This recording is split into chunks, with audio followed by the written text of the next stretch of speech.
2 दिन कबल गुलबर्गा शहर में वारिस पठान ने जो कहा कि एक फ़िरका वाराना बयान दिया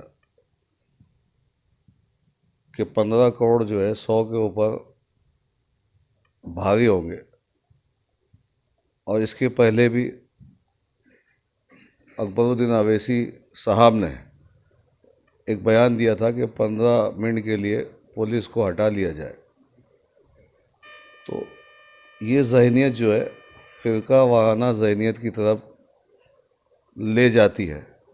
और आज़ादी के बाद हिंदुस्तान के अंदर पहली तहरीक जो काला कानून बना CAA, NRC और NPR, इसके ख़िलाफ़ जो तहरीकें पूरे हिंदुस्तान में चल रही है और बड़े मजबूत तरीके से ये तहरीकें चल रही है, जिससे हुकूमत वक्त भी सोचने पे मजबूर हो गई है और वो भी बातचीत के लिए तैयार हो गई है। इतना ही नहीं, सुप्रीम कोर्ट ने भी एक मसरतकार टीम जो है बनाई और शाहीन बाग के अंदर आज का तीसरा रोज़ था जो वो शाहीन बाग के जो हमारी माँ बहनें वहाँ पर एहतजाज कर रही है, वहाँ पर बातचीत का सिलसिला जारी सारी है।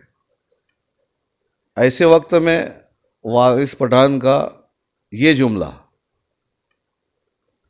ये बड़े मायने खेज जुमले हैं जिससे हिंदुस्तान की गंगा जमनी तहजीब के ऊपर दरार पैदा करती है। और ऐसे वक्त में जब हिंदुस्तान का हर मज़हब का मानने वाला, चाहे वो हिंदू हो, मुसलमान हो, सिख हो, दलित हो, ईसाई हो, हर मज़हब का मानने वाला, हर उस सेकुलर पार्टी के नुमाइंदे जो इस काले कानून के ख़िलाफ़ तहरीक में मदद कर रहे हैं।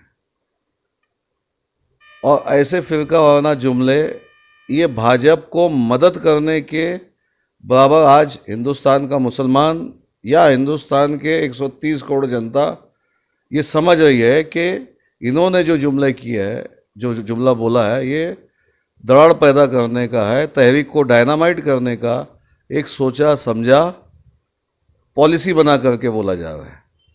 तो हम हिंदुस्तान के मुसलमान और हिंदुस्तान के 130 करोड़ आवाम इस फ़िरका वाराना जुमले की मज़म्मत करती है और बिलखुसूस मुसलमान इसकी मज़म्मत करते हैं। और ये इमाम अपने आप को हिंदुस्तान का मुस्लिम का नुमाइंदा या लीडर ना समझे। मुसलमान के मुस्लिम लीडरान हैं, उलमाए कराम हैं, जिनकी आवाज़ के ऊपर मुसलमान इकट्ठा हो जाता है। आप ऐसे फ़िरका परस्त जुमले बोल करके हिंदुस्तान के अंदर दरार पैदा करने की कोशिश ना करें। हम खुले अल्फाज में इनकी मज़म्मत करते हैं और इन्होंने अपना जुमला वापस लेना चाहिए और हिंदुस्तान के मुसलमानों से आम माफ़ी मांगना चाहिए और हमारे हिंदू भाई से भी आम माफ़ी मांगना चाहिए। ऐसी डिमांड हमारी रहेगी। और हम होम मिनिस्टर साहब और डिपार्टमेंट साहब से ये भी कहेंगे कि इनके ऊपर एक गुना दाखिल होना चाहिए जिसकी वजह से ये फ़िरका वाराना माहौल, नफ़रत का माहौल जो पैदा कर रहे हैं, ऐसा हम डिमांड भी करेंगे।